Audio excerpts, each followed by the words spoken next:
సంపూర్ణంగా ఎరుగునటువంటి ఒక అన్యుడు. సత్యాన్వేషణ.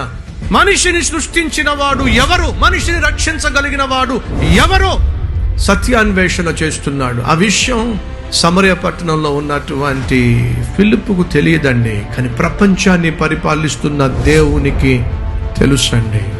సమయాన్ని వేస్ట్ చేసుకోకుండా పరిశుద్ధ గ్రంథాన్ని చదువుతూ ఉంటే దేవుడు చూసి మురిసిపోయాడండి. సత్యం కోసం అన్వేషిస్తున్న ఈ వ్యక్తికి సత్యాన్ని తెలియచేయాలి.